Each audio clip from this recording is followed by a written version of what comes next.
Good morning, everyone, and welcome to yet another episode of the Canadian Immigration Live Q&A. Today is just two of us, Mark and I. Alicia is gone for a family trip, and we are happy to see you all, and we are looking forward to answer your questions. So while we're waiting for people to pile in, please make sure you leave a comment, let us know where you tune in from. And if you have any questions, please feel free to share those. We try to limit our answers to the questions that are more generic in nature. And if your question requires us to learn a little bit more about your situation, we would let you know by clicking the triangle sound and directing you to book a consultation. But regardless, we'll look forward to seeing your questions, and while you posting those, we'll have some intro part. And Mark, how are you doing? How's everything? Yeah.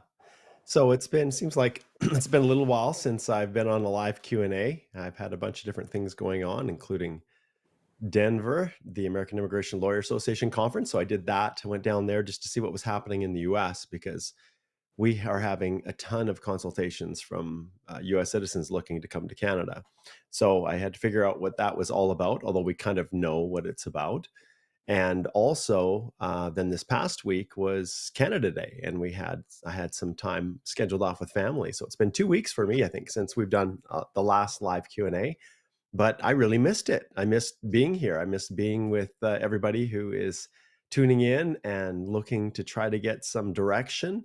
There have been, increasing rounds of invitations, which is promising.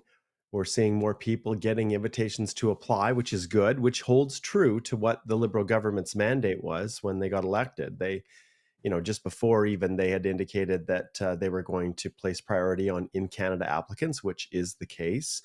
And it's going to be really interesting to see, Igor, how they roll out the category-based draws. We know we've had an education draw. The healthcare draws have been really high. The CRS scores for healthcare have been over 500. Are they going to do large draws that are going to pull those scores down? Are people actually, is their work permits expiring? Are they going home?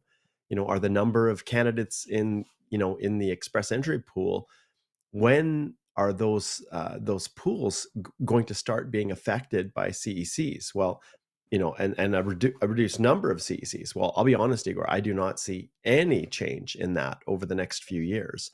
They're still, allowing in record numbers of international students.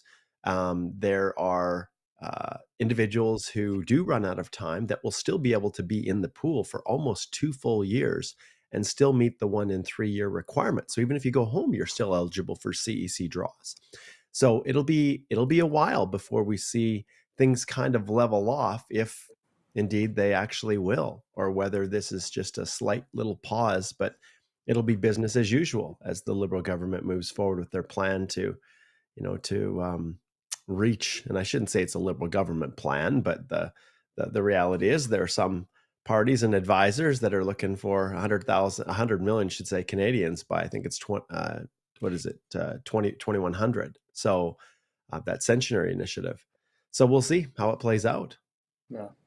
One thing that we noticed over the last couple of weeks is another attempt to crack down on the number of temporary residents in Canada, especially by restricting access to labor market impact assessments and work permits issued based on those. We've seen some refusals that were not grounded in any reasonable decision of the officers. So it's like, to me, Mark, it does look like the chaos continues, Yeah. and the system is not in equilibrium, even after like a year of this mess. Yeah. So, do you think they will continue to crack down for another couple of months, or it will be just as is, or it will get worse before it gets Mhm. better? Yeah. No, one thing we can clearly see is that they're utilizing every tool in their toolbox to try to get people out of the country. Mm-hmm. And it's not just the feds, it's the provinces as well. And I think we had one comment talking about withholding social services from immigrants here, especially those considered unwanted by the province. Well, understand that there are certain individuals that have access to healthcare.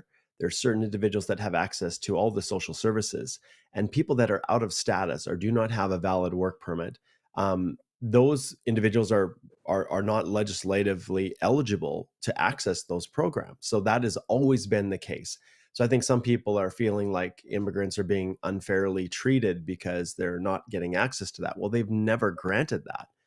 When you work and you study, when you're an immigrant, you have full access to all the services. But boy, regardless of those laws, it does not change the fact that people are suffering. And the consults that we have are heartbreaking. I see people who've sacrificed so much, Igor, to come here to Canada, so much, spent thousands and thousands of dollars on post-secondary education. Some of it complete garbage, but they never knew when they, were duped into coming to study at some of these private institutions that really don't offer anything than at the time a post-grad work permit. So they come study, the education really is not well recognized. Then they get the open work permits, and the market is saturated with open work permit holders. And the unemployment rates are unemployment rates of Canadian citizens and permanent residents. That's who they're doing their statistics for. It's not foreign workers. But notwithstanding that, sure, maybe a lot of foreign workers are employed, but they're employed in really tough, difficult positions, survival jobs where they're not paid very much and they're expected to work, you know, extremely hard because there's two other people waiting in the wings that'll take the job and work for even less. And that obviously has an impact on the unemployment rates in Canada. But notwithstanding that, how many, international graduates who are on postgrad work permits right now don't even have work, don't even, or are struggling to find a job, especially in their field. And so the government has to take responsibility for that because, at the end of the day, and many of the conversations that I had with previous ministers, international graduates were always the creme de la creme, the primary candidates, the best of the best for us to want to have stay in Canada. And now it's like, well, you are the best of the best, but we don't need all of you best of the best. We just need the creme de la creme now. And people that have made huge sacrifices to come here are now facing the reality that they have to go home. And this is nothing new, Igor. Our whole Time's Up series that we started last October was all geared towards this. And so all I can say for all of you that are watching and those who watch this as a recording after, like our heart goes out to you guys, like genuinely. I feel like you have been unfairly treated. And it's not that the laws have changed. They really haven't, aside from policies of the Liberal government in terms of how they administer the immigration programs. The reality is, in law, there was no guarantee that every person who comes and studies and works would get permanent residence. But notwithstanding that, there was enough people, including government, that made that not a promise, but hinted that that was the direction that people could go, that led to so many people coming. And let's face it, Igor, the creation of express entry drove people to come and study, because when the score started going up, the only people that were getting drawn were people in Canada. So then the overseas agents and representatives started feeding into people, hey, you've got to come study if you want to immigrate to Canada. You got to get that education and then the work experience. And so that's what kind of fed into it. And now we have just large numbers, and they are not slowing down. Still, to be able to come, you're not going to immigrate to Canada unless you have one skill, Igor. If you're outside of Canada, there's only one thing really that's going to help you to be able to immigrate direct to Canada. And yes, category-based draws is one thing, but there's one skill. Any idea, Igor, at all what that ability could be? Can I say it in French? Yeah, exactly. French, right? And that's the government has a love affair with French, and that's fine. That's a prerogative. They have a mandate. They've been elected. It's a minority government, but they're in power, and they can choose to disseminate however they want in terms of the agreements that they have. And there are actual agreements put in place by government to to spread French across Canada because we are a bilingual country.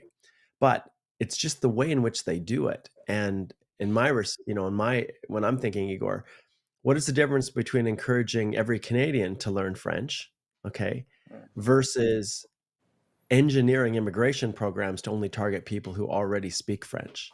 Like, I think it's backwards myself. I don't agree with how they're doing it.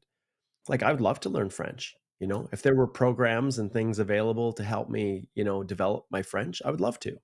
But right now, to take our English programs, really is what they are, the federal programs outside of Quebec, and engineer them to really give a super advantage to someone who speaks French. I don't agree with that. Like, I think it's a factor, but it should be an equal factor with English. Whether you speak English or French, you should get equal benefit, not bonus. And that's essentially what they've done, which I don't agree with. I wish there'd be more, programs to encourage, the average Albertan to learn French, right? Incentives for them to learn French. That is a better approach, And I at can least. comment on this, Mark, because a friend of mine who just became permanent resident the same year as I did, um, he was still qualified as a newcomer because less than 5 years passed since he applied Yep. for this French um, courses for newcomers. I think they called them Click or something. Mhm. Um, and he was waiting for a year and a half before they enrolled him into the class. And the class just teaches some very, very basic French, kind of like an alphabet and how to say hello and so on, which you can learn with Duolingo essentially. And so after 2.5 years, finally he can order coffee and croissant, but that's about it. And if we would diversify our resources a little bit and perhaps think of a better way how to actually teach Canadians or those who are already inside Canada some French language skills in a better way, that perhaps would have a bigger impact Yeah. on the bilingual nature of our country. Yeah. Yeah. So, I think that's how we go. I think that is absolutely how we go.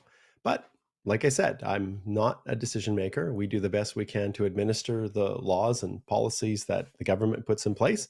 And then we, offer our thoughts on them like we're doing right now.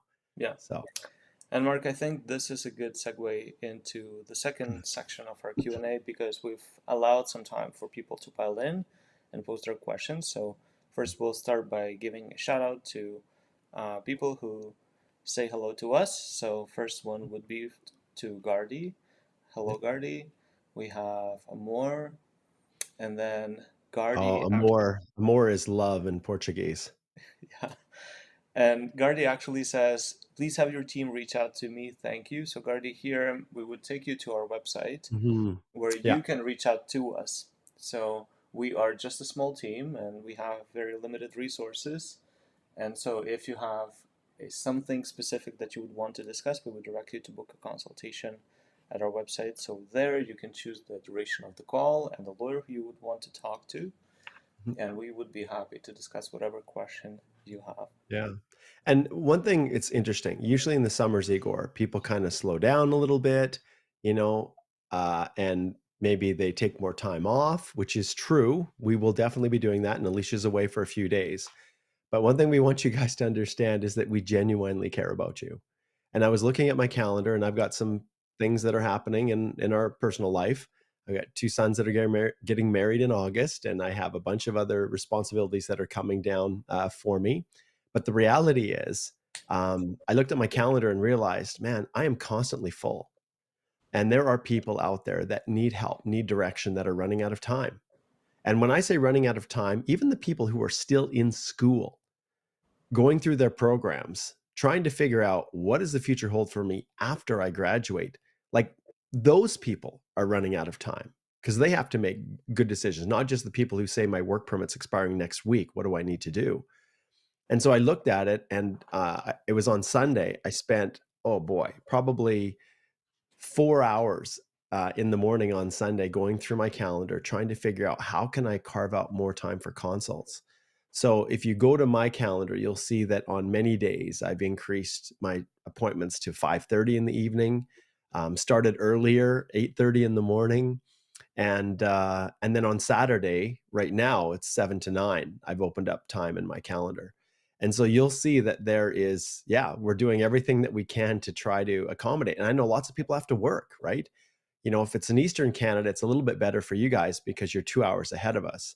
BC, we find that we have a lot more Ontario just because they're trying to get consults with people when when they have time off, when they're not working. So I haven't worked Saturday morning since, I don't know, Igor, like I don't know how long I've had consults on Saturday, but there's a need. So we do everything that we can. And I know you can see this Saturday, are there any consults? No, it's right full, right? And so we do this is the kind of thing that we're doing. And sometimes just a little bit of help, just a little bit of information can make a difference.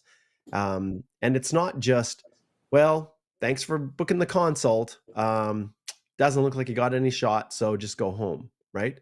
Like that is not it. Like we literally do everything that we can to try to figure out a way for you to maximize your chances of being able to stay. And it's really staying, right? It's outlasting everybody else, finding ways to be able to remain.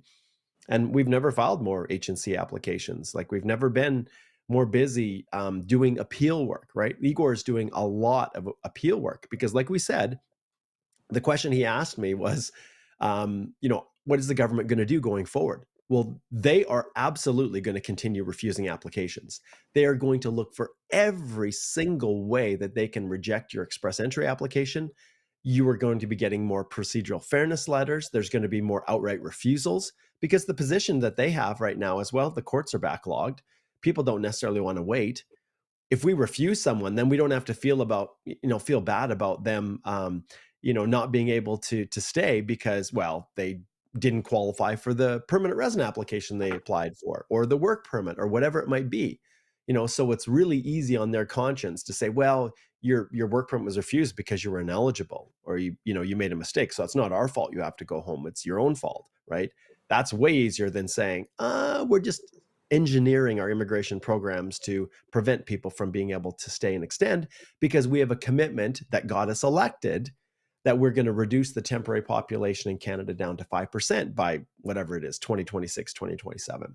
So no, in no way, shape, or form do I believe that things are going to get easier for people. I believe they're going to get harder.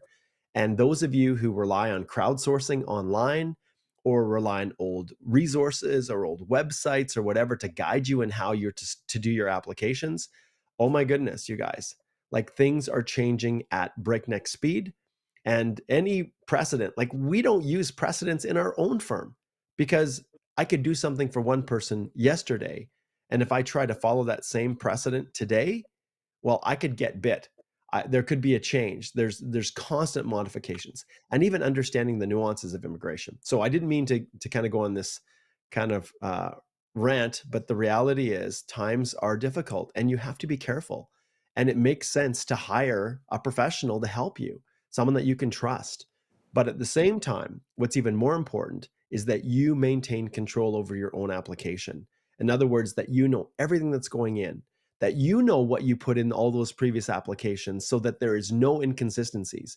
If you're just hiring a consultant to help you or a lawyer and they give you a form, you fill out the form and voila, you're done. Well, there could be questions in there and the answers you give that don't jive with what you've submitted in previous applications or that are inconsistent. And unless special attention is paid to that, you could then find yourself getting a procedural fairness letter or a misrepresentation finding, or at least your application just rejected as being incomplete or not eligible because they don't accept your work history because you didn't include it in a previous application. You guys have seen this happening all over. Everybody's talking about it. It's a reality. Mm-hmm. Yeah, and Mark, speaking about the consults, you have your consults opens on Saturday. I extend my workday till 7 p.m. So if you find yourself busy on weekends and you finish your work at 5 p.m. Alberta time, you still can book a consult up to 7 p.m. Alberta time or 9 p.m. in Ontario. And I'm not sure if Alicia has also extended her schedule as well. Alicia's pretty swamped with all of our corporate clients. She does a lot of the corporate work in the firm, and she's pretty slammed because just like you contacting us, so are all the companies saying, look, I have this wonderful, wonderful employee that I want to keep and their post-grad work permit is expiring. How do we do this? Mm-hmm. And so we are constantly providing advice on this, constantly looking at what the current state of the provincial nominee programs is, and it is dark. It is a dark future for the PNPs unless they're able to band together and demand the government make changes and issue more nominations. I've said this 100 times, Igor. the feds should have no business managing economic immigration. They are the worst at trying to manage economic immigration. The provinces are uniquely situated to be able to manage which immigrants are best suited to meet the needs of those provinces. And each province is different. And having a blanket, a blanket program that doesn't take into consideration where the person is actually going to live, I think it's not nearly as effective. At best, the Fed should be doing 25% economic immigration, and 75% of the quota should be turned back to the provinces. That's my view on this. Mm-hmm. Yeah, 100% agree. Mark, just a little qualifier from Gardy. So Gardy says, thanks for great consult, Mark. So I want to Okay, keep the there we ball go. rolling, Yep. still waiting for your team to reach out. So I now understand what Gardy was talking about. So Gardy, please send an email to info@holthelaw.com. That's our admin person, and just send an email confirming that you're waiting for a response. We'll try to expedite that on our end as well. You bet. Yeah. Okay, so we do have a few more shout outs. So let's see. So Jimmy says hello from Mississauga. And hey, Jimmy. Yeah, and then Joe. Joe. Yep. Great to see you, Joe. Ready to take the French language class French language test next year. So we know Joe is studying French, and it's so interesting. Like we know our viewers by names and by handles. Like we know Batman, Spider-Man, and then we know maybe like 20 people who watch our lives consistently. So it kind of is like a family now. Yeah, I see the names, the similar names all the time, and we really appreciate you guys sticking with us here. Yeah, so Boomer Elbow Dude Mr. Barn, that's another one. Hello to you. Adebayo says hello, and Adebayo says you guys are doing a great job. Thank you so much. And then liberals are brutal. Well, understand, I'm going to let you guys in on something, okay? I see no difference, none, in how the immigration policies in Canada would be run, at least from, I guess maybe there'd be some slight differences. If the Conservatives were elected, trust me, you guys, they were not going to reverse the policies that the Liberals put in place. Because across the board, there is an understanding at the federal level that the Liberals just opened up the coffers and allowed too many people in too quick at a rate that was just not sustainable for the country, which then had ripple effects for everything else. So don't be deceived. The Conservatives absolutely would have, and full disclosure, I am 100% conservative, okay? The liberal government steps that they took last year were essentially doing the dirty work of the Conservatives if the Conservatives were elected. And I told the party that themselves. I said, there's not much you need to do because at the end of the day, the Liberals have done all your dirty work. And that's what we're in right now. But they made mistakes, clear mistakes. And now they're doing their very best to rectify them. Igor and I and Alicia and the rest of our immigration lawyers across the country are not fully aligned with the way in which the Liberals are doing this. I think it's a horrible way of doing it. But it is what it is. So our job is to help you guys figure out a pathway forward. Yeah. All right. And so we finally got to a stage where we can answer some substantial questions submitted by our viewers. Do it. All right. So the first one goes to Marco. When applying for CEC, there is no need for funds. However, when creating the profile, it still asks this question, so I put 10K. Do I have to prove it, or is it okay providing a letter that confirms that he does not need to show proof of funds? You bet. Dang, Igor, if only there was some kind of a course like that you could subscribe to that answered all of these questions and more and gave you a complete walkthrough step by step of how to file your application. If only there was a course. Oh, what do you know? There is. And the Express Entry Accelerator is specifically designed, including the masterclass, to deal with these simple, kind of straightforward questions, but also help you to avoid the common areas where people fall apart. And you know what, Igor, when I went through the course recently, because I'm in the process of updating it just because of the recent removal of the job offers and things like that. We've been so busy, I have not been able to get to updating a few of the lessons. But essentially, the whole core of the course is designed to prevent these procedural fairness letters, these things that people get tripped up by that cause their applications to get rejected. And you guys, never before have you had essentially one shot, one chance to get it right. And if you make a mistake, often you are never going to get another ITA. And that's the heartbreaking thing when people come to us and say, hey, I made this mistake. And it's often not big stuff. It's not. And so when you have questions like this, which is, for us, for Igor, myself and Alicia, like these are easy questions. And for many people, I'm sure they probably say, oh, well, we know the answer to that. Well, in your case, Marco, it is essential that you ask the questions. My concern now is that online, there's so much material that's just so outdated and doesn't fit with what the world looks like right now, that people just step right on landmines all the time. Mm-hmm. But in this case, Marco, guess what happens if you put 0 in that space? Let's just say 0. It says, how much money do you have to settle? I've got $0. Doesn't say how much money you have in your bank account. It says how much are you allocating to settle in Canada. If you're a CEC and you put 0, go look for the proof of funds question in your document checklist. Go see if you can find a place to upload documents related to funds. I'll leave that with you, and I'll leave you guys all in the suspense. And it only happens when you're at the EAPR stage, when it's generating your personal document checklist. So if you put 0 in that spot, then what happens? So I'll leave that. That's a little teaser. I'll let you guys figure that out. And Marco, that's another reason why you should come back next Wednesday at 10 a.m. and share your finding. Yes. Next week, let's see if you guys remember, if you guys went in any that have ITAs. What happens if you put 0 in there and then advance to your document checklist?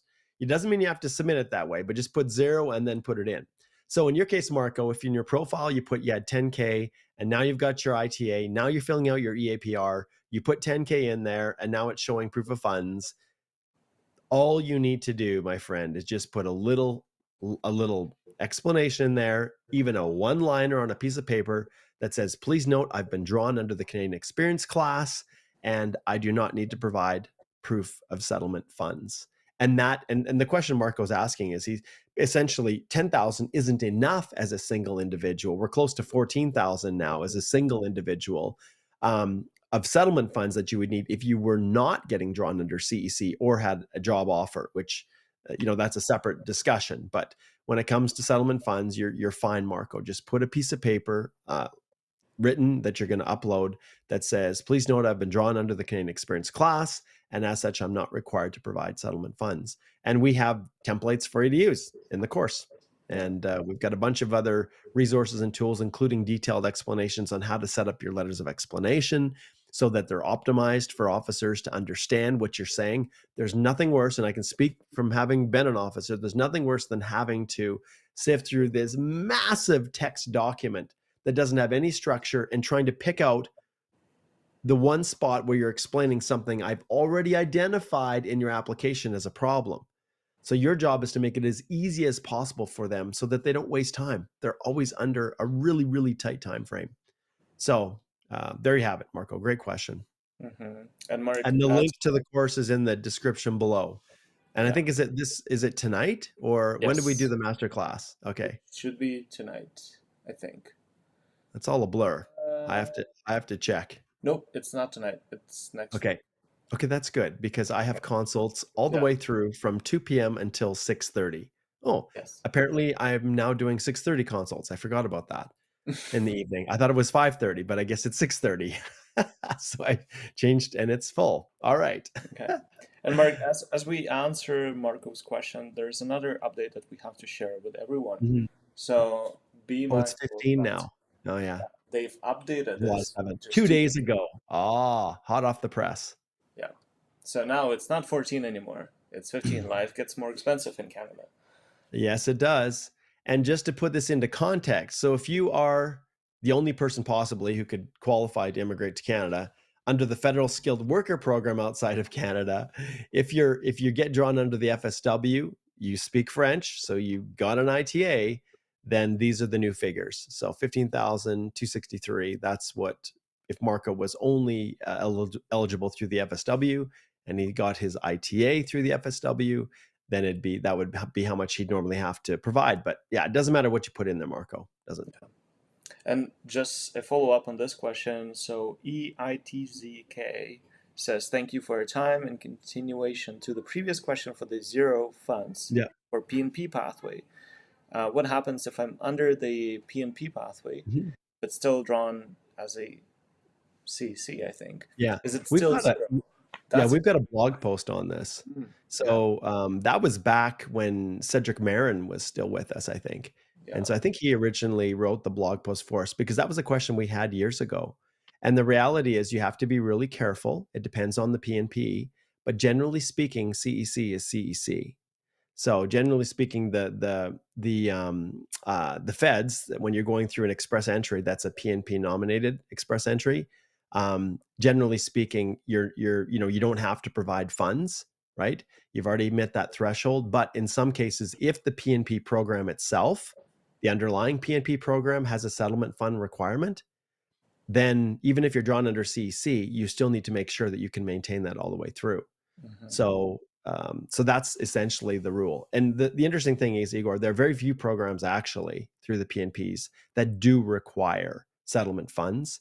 Settlement funds tends to be more of a federal requirement.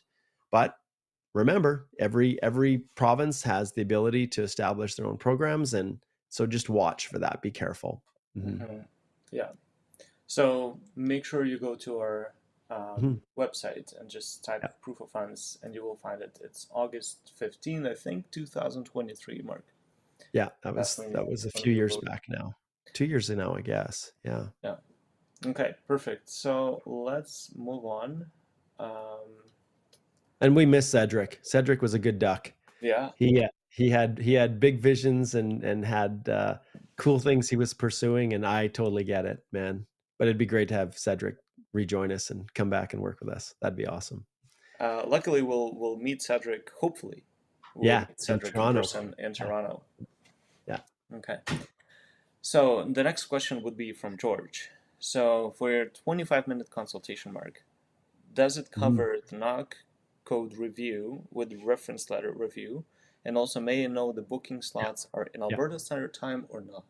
Yeah, this is a great question, George, because sometimes people will try to pack in a whole express entry review in 25-minute consultation.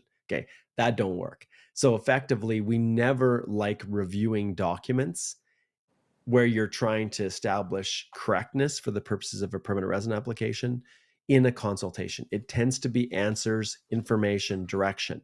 But NOC reviews are something that we do within the consultations. They're a critical component to what we do. But the one thing to remember is that they are time consuming.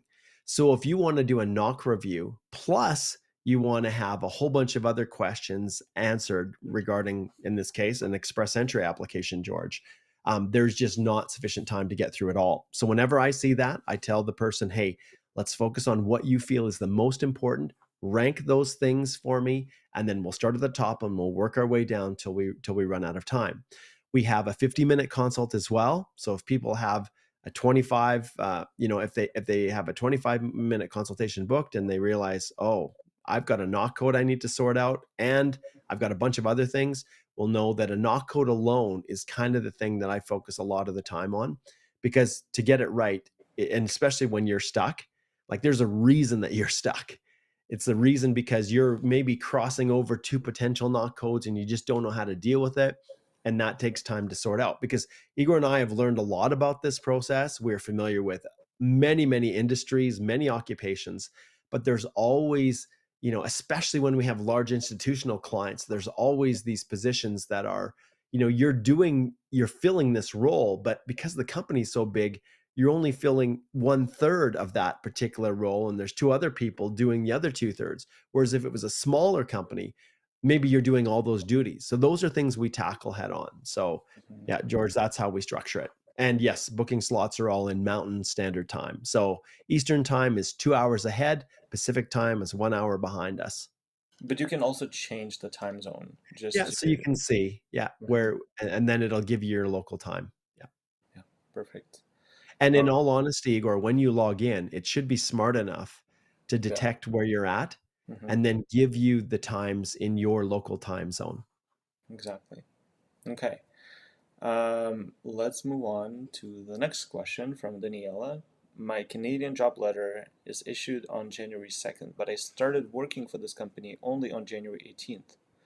After applied, after I applied on for a postgrad work permit on January 17th. Do you think I should add a letter of explanation? Okay, I'm trying to sort this out. Mm-hmm. So the Canadian job letters from January the 2nd, but I started working January the 18th. Okay. But applied for postgrad on January 17th. I think I should add a letter of explanation. Okay, so trying to understand, is there a spousal open work permit associated with this? So if the letter is dated January the 2nd, you would expect it to be dated earlier than you start. So that is fine. Started working January 18th, but applied January 17th, that is also fine because the moment you file your postgrad, you're eligible to work open. In the context of the Canadian job letter, I wonder, is this somehow a part of a PR application or something? Language is a factor for postgrad work permit holders, but when you're graduating and you're eligible for PGWP, job offer letters are typically not required unless you have a spouse and you're trying to prove that you're in a tier 0 or 1 or one of those select 2 3 that are eligible for spousal open work permits. So I don't know, Daniela, exactly what you're asking here, but those are just some of my initial thoughts. And Mark, I have this gut feeling that Daniela is talking about the PR application and intends Mm. to use the job offer letter as Mhm. proof of her work experience. If No, that's the case, then you don't want we to do do it. not want to use that at all. At Yeah. all. We see this all the time, right, Igor? Like people are saying, well, it's hard to get the reference letter. Okay. Hard is not a word that Igor and I accept in our firm. I don't care And how our hard it CC is. officer does not accept that as well. No, unless you say it's impossible, then maybe I'll let you try to file without a record of employment, like a reference letter. But job offers, the job letter in the beginning is not effective. What they're asking is what you, in the context of express entry, what you've done, your actual work that you've performed. How often do people start with a job offer and then the employer realizes they're rock stars and then promote them to something else, and the job offer isn't even remotely consistent with what they actually did? So reference letters are the way to go. Yeah, you don't want to rely on a job offer. It tells what you were going to do before you start work, but a reference letter says what you actually did. Hmm. Now I want to pull up this comment. So Tarun says, I've already become a permanent resident Ah, thanks also to your videos, but still like checking out the live streams every once in a while just to know what's new and give an informed opinion to others who are still waiting. awesome. Tarun, Love I to have have you with this, Taryn. a round of applause for There we you. go. And thank you so Nice. much for joining in and leaving your comment and giving us a shout out. Okay, let's see. So the next question would be from Joy. Good morning. Please talk about this. I received this email today. Changes to requirements for proof of settlement funds. Apparently, they will start removing EE files if one has not enough funds. Okay. Absolutely, they will. They Yep. will deem you ineligible if you don't have sufficient funds. So make Yep. sure you go and update that.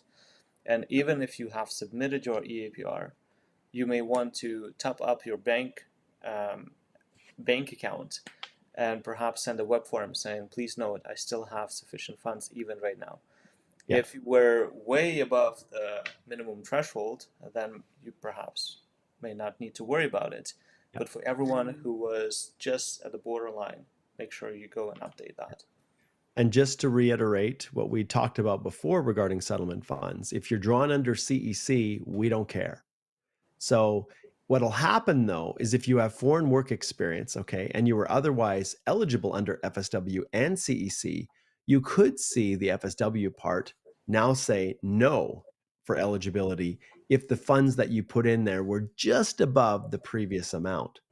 So if your Canadian experience class, proof of funds are not an issue, and they're not going to bounce you from the portal, the express entry profile. if you were drawn, if you've got the 1 year of Canadian work experience and you're eligible under CEC. But if you're not eligible under CEC, then this is right. That letter is going to say, hey, your profile is going to be canceled or it's going to be deemed ineligible unless you go to the section for listing your proof of funds. It's right in the first kind of block of questions, and update the dollar figure that's listed there. But of course, make sure you actually have that money. Mm-hmm.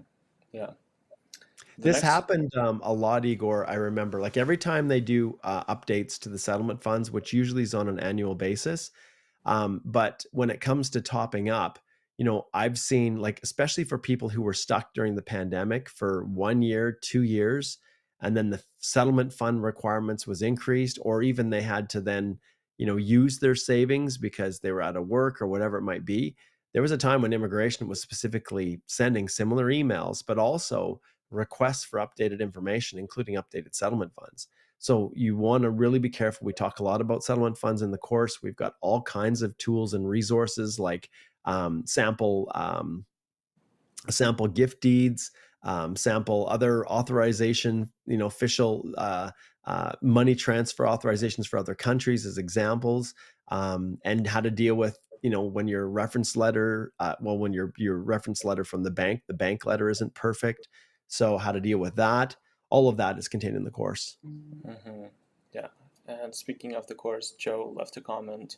Shout out to the Expo Joe. Accelerator. Bench bang for buck in terms of consumable document guide. Seriously. Thanks, Thank Joe. you so much, Appreciate it. Joe. All right. The next question that we have is from SC. What is the processing time for French draws? And we don't know whether that's Federal Skilled Worker Program or CC, right? It has been 80 days since my acknowledgement of receipt, and I have not received any update. Should I contact them via the web form or a call? What should be the course of action? And well, 80 days. Yeah. It's well within it. The first step is to go and check the processing time. So right now they're about 5 months. And you probably would want to wait a little bit before you give a call or send a web form, because RCC gets extremely busy trying to respond to all of those web forms, providing updates to everyone. And it's okay if it's 80 days and you're still waiting, because right now for CEC it's 5 months, but for federal skilled workers that's 7 months. So it will take a little more time before you hear back from RCC. Yeah, and I'll address one of the other factors, and really what SC is talking about. So deep within the dark, hidden archives of the Immigration Department is some policy documents and other reports that were produced on how best to spread French across the country. And some of the recommendations in those reports suggested faster processing for French applicants, more soft, lenient processing for French applicants, which I have seen in real time, you guys, where no duties were put in a reference letter, where an English candidate would have been shot down in a heartbeat. Well, the French candidate received a request to provide an updated reference letter with the actual duties, right? These things are happening. And, sure, some people may say, well, that's super hypocritical. Well, the reality is these policies and directives are right out there. You can find them. And so there is a different standard when it comes to processing. So SC, you may look online and other French applicants are saying, oh, I got my PR in 2 months or whatever, right? But never, ever rely on that, because there's a whole host of factors that go in processing, and there's targets that they're shooting for. But the 6 month is the legislative processing standard that they have for express entry, regardless of whether you're a French draw or you're a healthcare draw. Yeah. All right. The next question is from Jimmy. Is the high number of LMA workers really the reason for us having the high CRS cutoff scores? Aren't there just a lot of post-grad work permit holders in Canada? And Jimmy, we do not get the higher CRS score right now because of the LMA arranged employment job offer points, because those were removed. So before you would receive 50 CRS points if you had an arranged employment. Now you don't. And the reason why we have the high CRS score is because many people have adapted to the new realities. They have learned French, they've studied in Canada, they've worked in Canada, and compared to other candidates who are outside Canada without Canadian work experience, without Canadian education, the CRS score is just astronomically high. And you have to be young, you have to be well educated, and perhaps you have to be bilingual now. Yeah. Okay, next question, Mark, is from Harris. How much do you guys charge to file documents? Yeah, so Harris, all of the fees that we charge, by and large, are right on our website. So you can easily go click on the link for express entry, or hover over it, whatever. But if you go in there, you'll see our legal fees are always right in the bottom left corner right there. And it's a part of it, it's all broken down so you can see what we charge. The interesting thing about us is we do not distinguish between retaining us at the very beginning before you've submitted a profile or whether you already have the ITA. Mm-hmm. The work that we go through for each of those processes is identical. The documents, when we're doing a profile with someone, we go through those documents in forensic detail before we even submit the profile. If someone already has an ITA, well, we go back through that original profile. We cover all of the same things, including what did you put in your initial applications? Is there any consistencies? All of that is basically the same amount of work, because we review the profile with you anyways. And so the fee that we charge is standard. And unlike, I guess, a lot of firms, like we don't charge extra for dependents. So our fee is the same whether you're an individual or a family. And I'll be honest, you guys, I wish the bloody government would treat everybody the same when it comes to the comprehensive ranking system score. Because right now, if you are married or you're in you have a spouse, common law spouse, you're really prejudiced. And I hope the Liberal government looks at this, but I've had so many discussions with them about this and they have not made any change. It's like they value single people more than they value, married couples or common law couples and families. Because if your spouse doesn't have the same high human capital you do, and you guys know this, those who are watching this have probably been well aware of this. You've got, upwards of 40 points that could be gone just because your spouse doesn't have the same level of human capital that you have. Maybe your spouse chose to stay home and raise children, right? And then they made huge sacrifices to allow you as the principal applicant to get where you got because of that. Anyway, so those are some of the factors that people need to be aware of. But yeah, for us, Harris, it's the same fee. Like I had someone who reached out to me just yesterday and said, I've got to get this filed by July 15th. And I'll share this with you guys as well. And I said, okay, well, I'll do whatever I need to do to make it work for you. And that's what we do. Like last week, I was meeting with people at 6 a.m. multiple times. That's mountain time, 6 a.m. is 6 a.m.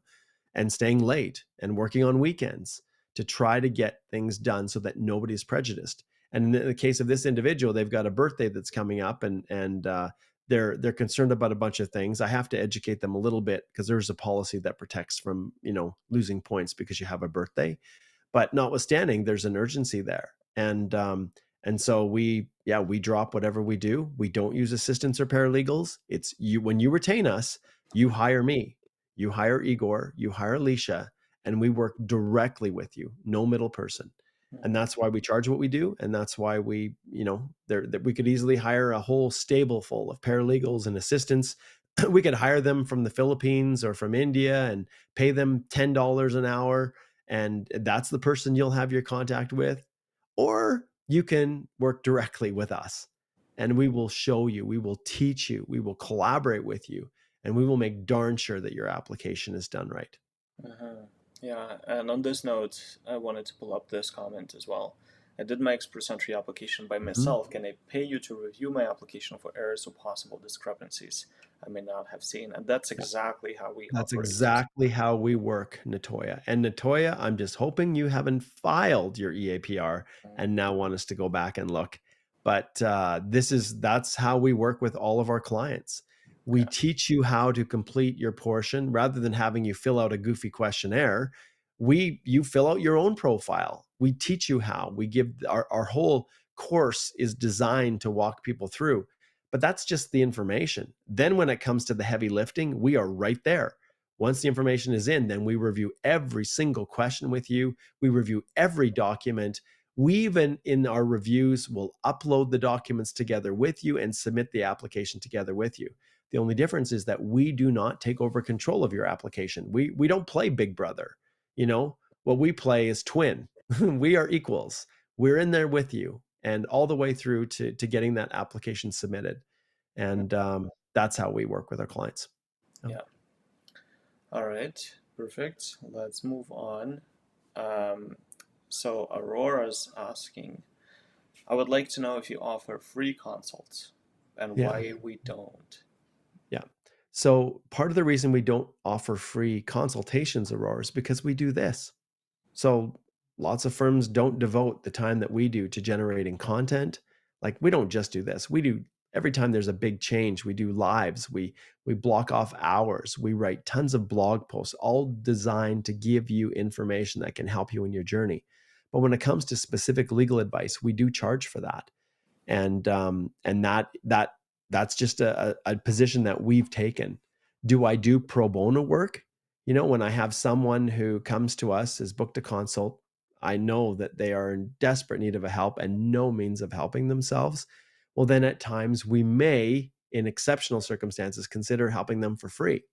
But that pro bono work that we do is really discretionary, and it's something that we as a firm decide to do. It's not something that people just say, hey, I want you to help me do this and I want you to do it for free, right? Yeah. Okay, Nash sent us a super chat. So Nash went to his GCKey account and he saw this final decision July 9th. Your application is in progress. What does it mean usually, and why would they put that there is a decision when a decision has not been made yet? Yeah, good question, my friend. I do not pretend to understand what is going on with these goofy systems. I'll be honest. I don't even waste my time paying attention to the tracker or anything like that.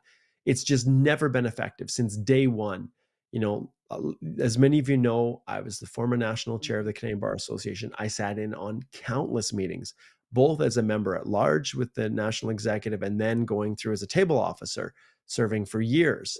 And this was always the issue. The mechanism that they had for transparently disclosing where an application is really at.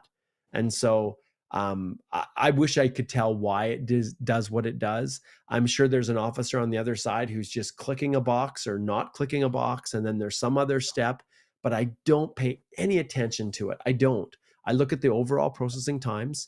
Some people could go from, let's say if there's 5 steps, one person could go from step 1 to step 4 in like a week.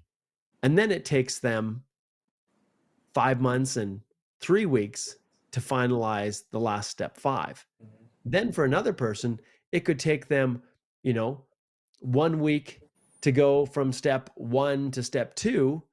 And then from step 3 to 5, or I should say it takes them 4, I'm trying to do the math here, 5 months and 3 weeks to get from step 1 to 2.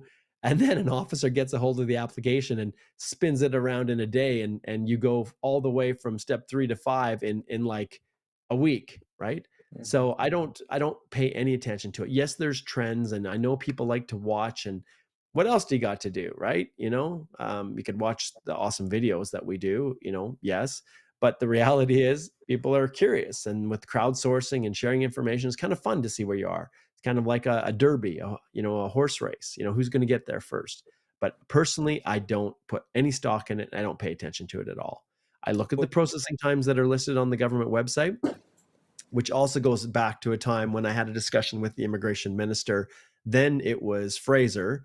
And I said to him, why do you post processing times that are not accurate? No one cares if your service level standard is 6 months for express entry when the processing times are 27 months or whatever it was during the pandemic. And so very shortly after that, they posted real processing time. So I bank on them. Sometimes, remember, their averages. So yours could go a little bit faster or a little bit slower, but generally speaking, that's what I use. Yeah. I remember when they added this progress bar. Wasn't that awesome? Oh, I'm like, oh, seriously, you guys. Like, how stupid do you think people are? right? Um, But people so, did believe it and was some kind of a meaningful metric of where their own individual application was. Tell them what it was, Igor. This people will laugh at this. Tell them yeah, what it was. it's just the progress bar was tied to the list of steps, like, or stages that your application have to go through. And so your progress bar would sit like at 20% for like month and month, and then all of a sudden it's like at 100%. So it was Yeah. completely useless, Mhm. except for wasting our taxpayers' money to develop this Yeah, this great brilliant name. bar. It, And in many cases too, the bar was tied to the actual time in which your application had been processed. So mhm, let's say the processing standard was 6 months. So to go from 0 to 100, it would take 6 months. So no matter what stage of the processing you were at, if you were at 3 months from the day of AOR, your process bar would say 50%. So it had nothing to do with you individually. It was just all this mechanism to try to cut down on people calling and asking for updates on their applications, which was big during the pandemic. And mhm. I just thought, man, you guys, seriously, what? Anyways, okay, it's all As good. an ex-percentry candidate, I can tell you that the best thing for your mental health is just to completely forget about it, and just let them take their time and make a decision. Yeah. Don't forget about it completely if you have to maintain your valid immigration status in Canada. Keep thinking about that, but perhaps forget about your ex-percentry thing until it's done, and just keep monitoring your email. Mhm. Okay, so the next question mark is again a super chat from Backman. Can a police Nice. We got certificate, Batman, Superman, Batman, like it's Batman. Mr. Elbow Dude Barnes and SpongeBob, like, oh my god, we We got have them all. We got them all. Yeah. Okay, so Backman is asking, can a police certificate be issued in a former name and be used for a PR application? Tried to change it, but nothing worked. What are your suggestions? Great question. Letters of explanation. Well, one thing I'll tell you back, man, you should book a consult so we can Mm-hmm. talk about this in specifics. But anytime you are physically stopped or barred or prevented from doing something you need to do within the express entry process, you have to provide a detailed letter of explanation to explain to an officer. So in this situation, when you've got a former name issues, well, then you're going to have listed in your application that you had a former name, right? And then it will prompt you to provide documentation of the name change. So then you're going to, in that documentation, when you provide the name change, you're going to say, in a separate LOE with your police clearance certificate, please note this police clearance certificate was issued with in my former name because that's how the records were in my country or something like that. But please note that is me here, as I've shown in my name change documents. This is how my name got changed. This is showing the source of my original name and how it matches up with the police clearance certificate. So that's how you do it. But you have to be so careful, Backman, because I don't understand the context. I don't really understand why, if they won't change it, if it's just a local thing and they can only issue it in your original name.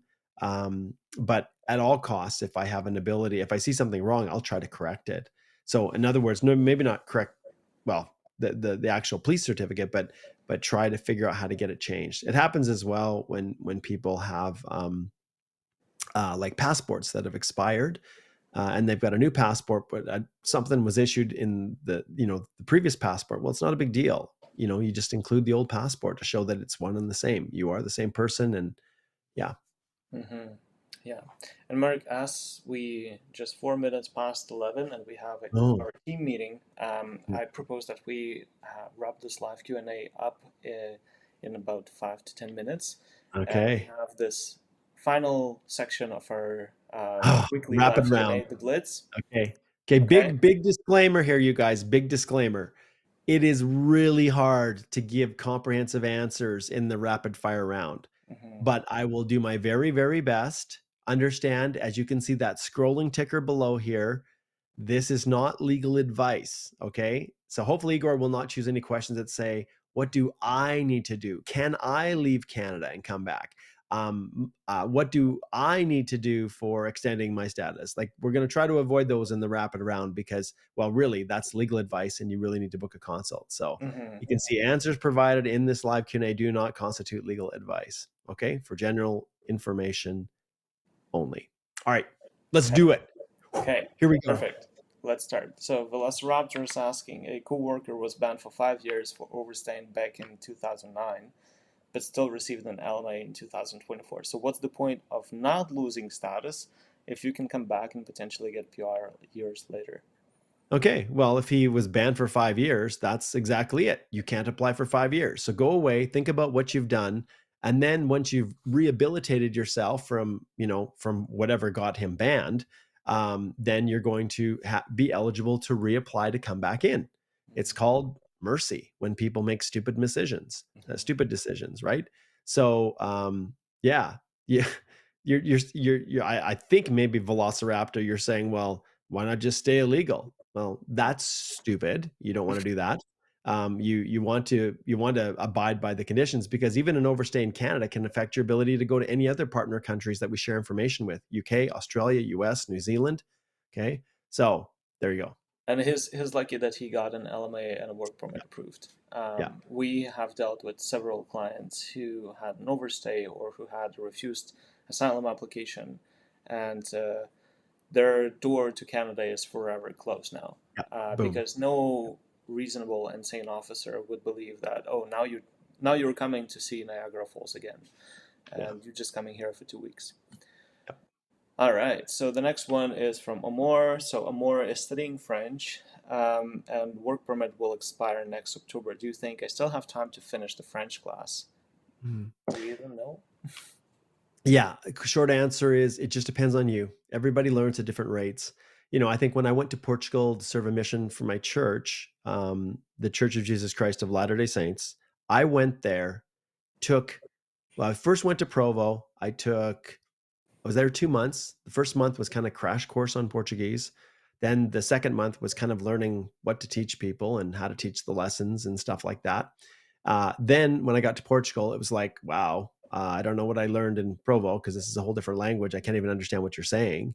And it took me being fully immersed in Portuguese in the country where very few people even spoke English at that time. This is back in the early 90s. It took me probably, I don't know, maybe 9 months to really feel kind of comfortable speaking. And I was young then too, which, you guys are all young, for the most part. You can pick up languages fast when you immerse yourself in the language and you don't speak your native language. But every person is different. And then I'd say by the time I hit the 18-month mark, then I really started to understand how Portuguese worked. I could identify when Portuguese people were not speaking properly, with just because Canadians, we're always speaking slang and we're not saying things right. And you're like, man, that Canadian wasn't even speaking English properly, right? You've reached that stage. Or people, they look at you like this and they're like, and this is white boy, right? And definitely I stood out blonde hair. My hair was a lot blonder back then. Now it's starting to get gray because of immigration. But I remember being there and I remember people looking at me like this when I was talking to them. They're like, não sou de cá, which basically is, you're not from here, are you? It's like, were you born here? No, I wasn't. But you just work, right? So it's a ability to do it, but expire like next October. I don't know if you mean October of 2025 or 2026. If you said October of 2026, heck yeah, Amor, you can do it. You can absolutely do it. But even October, what level do you need? Here's the thing, you guys. Yes, you need a level 7 to hit the category based draw for French and to get those bonus points. But a level 5, and it's so funny, Igor, I saw so many videos, everybody, oh, Francophone program is ending, so you better get your applications in before the end date because the policy is going to expire. Well, I look right now and it's still alive and well at level 5. So if you can hit And it's level only 5, listening and speaking, not yeah, even reading listening, and writing. yeah.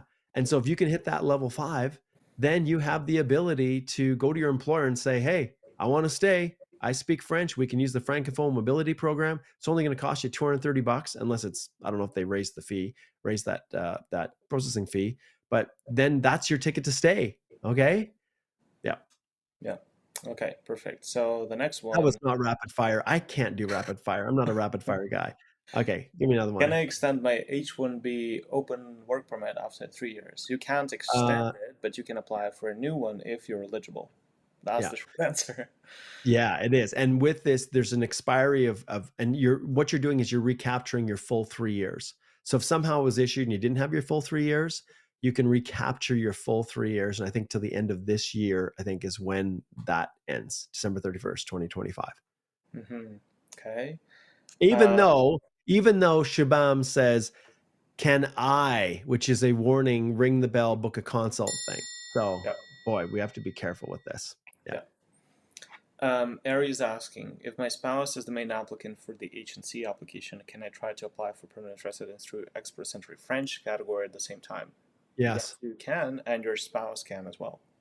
Yeah. H&C does not bar you from applying for No. an economic immigration program. Mm-mm. Okay, Emily's asking, do you think that the healthcare will have a draw of around 450? No, I don't, Emily. Not anytime soon. The last ones have been over 500. There's just too many people in there, and they include everyone, right? And often healthcare has very, very high human capital folks like physicians and specialists and things like that, even nurses, right? But over 500 and 510, 504, and those are small, and it's possible that if it drops down, to and they do a whole bunch like 3,000, 3,000, 3,000, then maybe it could drop down below 450. But you can see that was back in November. They did they'd done a ton. February, July, November, big draws, big draw, big draw, which resulted in the scores getting down into that range you're talking about. But because it's been so long all year, it's going to be a while for them to be able to get down to that level. And then if you scroll down even further, Igor, you can see the evolution of this, right, you guys? So back in June, they had the first healthcare, only small, 500. Well, the whole world has changed now because individuals are literally changing their occupations to get into these categories to give themselves a shot. So in the early days, when 271 October 26, where there was scores of 431, or even February the 14th of last year, 422, this was still a fairly recent, concept. So people hadn't yet accumulated 6 months of work experience in these occupations to be eligible. But now people are savvy. They're doing everything they can to switch to occupations they think are going to work. And I can tell you, of all of them, the one that is the absolute safest is healthcare. So they know that if they do make that big change into a healthcare occupation, that it's likely going to stick every time they revamp the category-based draws. Health is always going to be on that list. And I should qualify that. Sure, anything can happen, but it's got as good a chance as any as always being on there, like French. Yeah, it's pretty frustrating that of all the candidates that Canada can attract, they decide Yep. not to attract the healthcare practitioners. Yep. And as a Yep. person who just spent 11 hours in emergency Oh, I waiting know. room the other week, Yep. I cannot understand their logic. Yeah. Well, I here's the logic, and I'll help people to understand. You can switch back to the main screen too, Igor. So mhm. here's the logic between Canadian with Canadian healthcare. All right, healthcare costs money. All right, so each province has a set finite amount of money allocated to healthcare, and if you only have so much money to spend on healthcare, it's not an unlimited pool. It's based on taxes, the revenues coming in, and you have a massive amount of people with demand for those services. It's not a simple matter of saying, okay, well, we'll just hire 1,000 new doctors from all over the world to come here, and then we'll have doctors for everybody. Why? Because it costs money. And they don't have the, well, I don't know, $100 billion that it would cost to expand our healthcare system to adequately service people the way that they were serviced when it was created back in the 1960s. So understand, it is numbers, it's dollars. It's not that the doctors don't care and that they're not putting enough through the medical schools. That's not the case. It's that there are so many people drawing on it and not as many people working to put money in. And if you don't have the revenues, then it's not a matter of just hiring more doctors, because every doctor will then bill for the services rendered. Every person that sees a doctor will then increase the draw on the healthcare dollars available for that particular province. and it's a crappy thing. So everybody gets equally kind of crappy medical coverage in Canada. It's universal, but it's universally mediocre because no one should be sitting in an emergency for 11 hours, but that's where the bottleneck is. You can say, okay, we can control the spending because there's only so many doctors, they can only work so many hours. And trust me, it's just like insurance. They have the analytical data to determine exactly how many people are going to make insurance claims and how much money they need to charge people for premiums. And it's the same thing for healthcare. They know how much money they have in the bank to spend on healthcare. They know that the one limiting factor to prevent it going over budget is not having as many doctors. And if there aren't as many doctors, then there isn't going to be as many appointments to cover, and people will just tough it out and figure it out. They'll wait 11 hours in emergency. Or, Igor, how many of the people that started with you actually ended with you? How many people just went home and didn't even stay? They just toughed it out. So that's what they're creating, a world of Canadians who tough it out. What I meant, Mark, but by I don't understand their logic, is the priorities that they sent. Yes. Yep. Like we spending millions and millions of dollars on Global Affairs Canada and foreign projects instead of fixing our own internal projects. Amen. Yeah. Yep. I agree. All right. Emily, I hope that answers your question. There you go. Once again, a really fast snipper answer right off the press. Yeah. Yes. Tom Davis says, free consults are nothing but sales seminars to get you to overpay. In my humble opinion. If this was a mic here, this is a mic. Yeah. I'm dropping the mic for you, Tom. That's exactly it. No real value is provided in those consultations because they're trying to incentivize you to then retain them. We offer paid consults because you go away. Just look at our Google reviews. You go away getting your answers. Yeah. Why there's no invitation to apply issued targeting French-speaking people since March for Express Entry. Yeah, this is pretty easy. So they did massive ones at the beginning of the year to give them a good big push. But remember, who are the people that are getting drawn under the regular CEC or category-based draws even outside of French? People are still speaking French even when they're not drawn in French language. That gives them the heads up, that gives them the benefit, right? So the French language is not the only way that a Francophone can come in. Many of them are getting drawn in all the other ones too because their CRS score is so high because there's like an extra 74 points if you're fluent in French. 74 points. Yeah. Kelly, I challenge you to try to score 547 without French. Yeah. It's just not possible. Okay. Catherine says, do you think CRS scores for CC will go down to 505? I wish I had a crystal ball, but... Yeah, let's go back to the most recent one, Igor, and pull it up. We'll take a look. Okay. And then maybe we'll wrap up on this one. But so July 8th, yesterday, CEC 3,518. So just go to the CECs. Can you sort by CEC? Okay, so let's take a look at this. So in the last month, pretty much a month, little over a month, actually less than a month, they done 3,000 draws. So you can see how it's dropping, 529, 521, 518, okay? And then let's look at what was in the pool on July 8th or however many people. So this is another thing that's a real pet peeve. And so if you should be there, okay, there, yeah. And then CRS score. Okay, so when you're looking at this, you guys, you can see how many people are in that range above 500. Okay, so 500 to 600, there's 22,591. Now, 3,000 were taken away off the top. That took us all the way down to 500 and what was it again? What was the score? 518. 518. So between 501 and 518, based on this, there is, and we're not counting the 358, that was all pulled out too. But basically, we're sitting at about 18,000, maybe 19,000 people that are between 501 and that, and where the cutoff was. It's going to be a while for it to drop down. There's just too many people in there at that high level.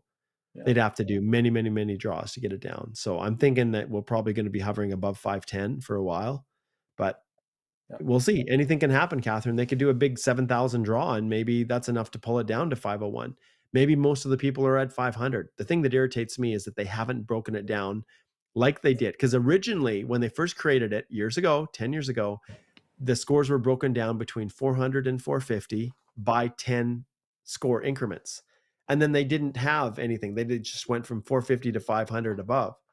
But then, because the rounds of invitations went higher, then they started doing scores from 450 to 460, essentially 460 to 470. So you could see in 10 CRS point increments how many people were in the pool at that level. I don't know why they have not now done that for the 500 to 550, because that is where people want to know, and that's where you can legitimately see if you have a chance or not. So Yeah, Mark, I propose that we finish with the last two super chats that you we've bet. I received. see some sneak in there. Yeah. Yeah. How do I validate my NOC code? So first, Yeah. you want to understand how the NOC code selection actually works.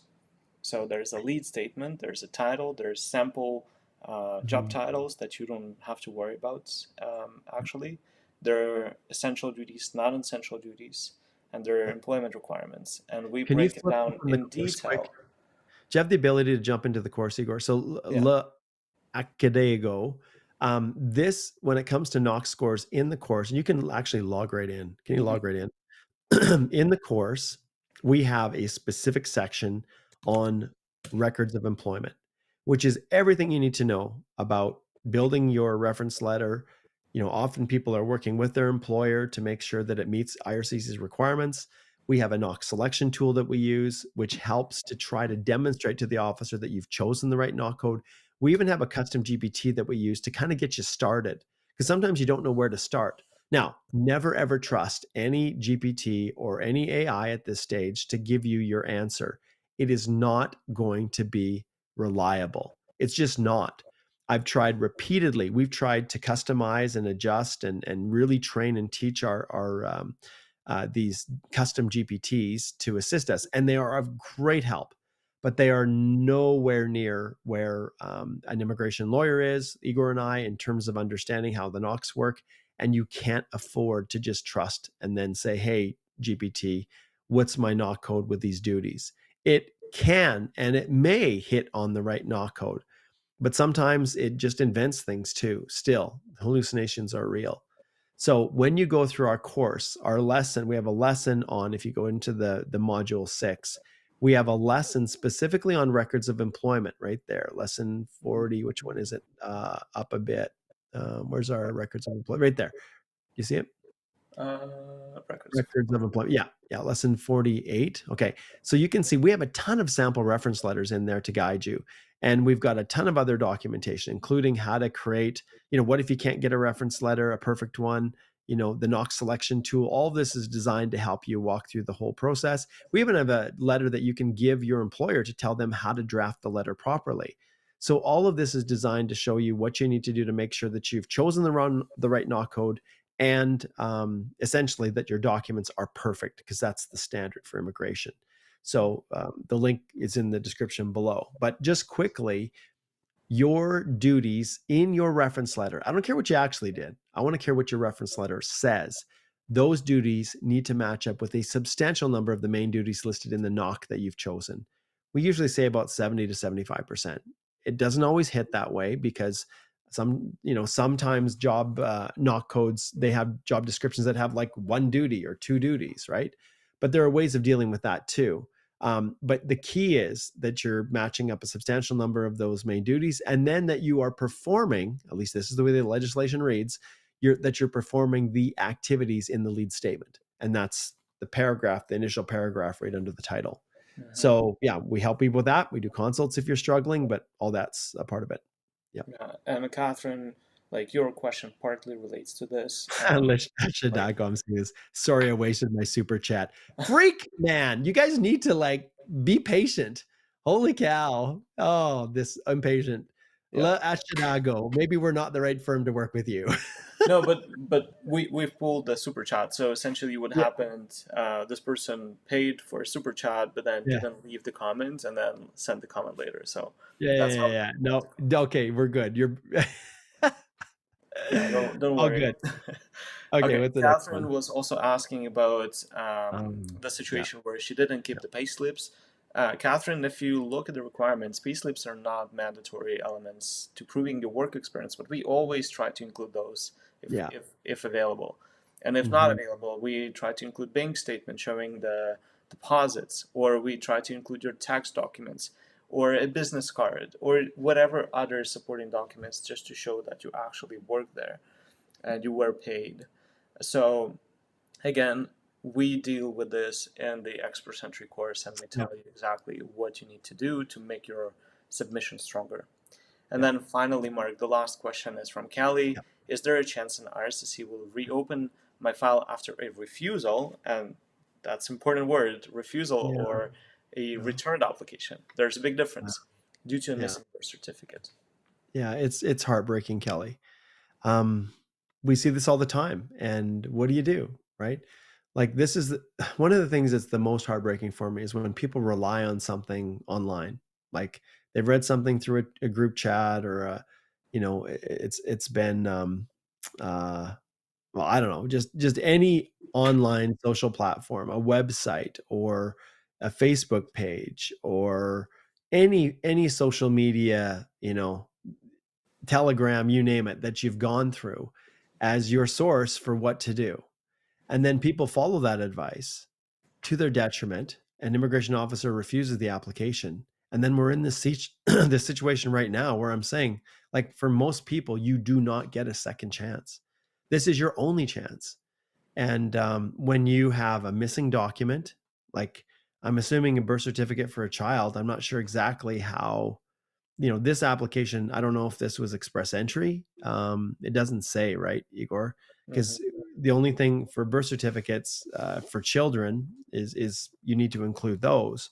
If there's other applications that you're including, like maybe children's visitor record extensions or study permit extensions when you're filing a work permit, they're merciless, and they reserve the right to return an application as being incomplete or refuse it on its merits. And there's very little that we can do in those circumstances. If you included it and they overlooked it or missed it, oh yeah, we're all over them. We can go straight to court. We can request reconsideration if they don't, if they don't overturn the decision. We file a leave application.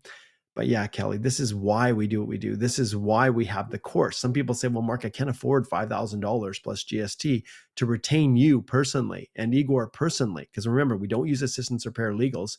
So it's not like we leverage our time like some of these big outfits, these big firms. We take the time because Igor and I want to sleep well at night. We don't want to have any doubt that what we've submitted is going to get approved. But the reality is, for some people, they say, well, I can't afford that. Well, that's why I created the course. The course has been in existence for so many years now, undergone so many revamps and adjustments and updates, and it is designed to help you avoid these refusals that we see all the time because of missing documents. So, but you can't ever replace attention to detail, right? There's no amount of information that I can put into a course if you're not careful. But then again, you also need to know what to look for, right? So, Exactly. All right, mhm. and Mark, this would be a good time for us to end this live Q&A.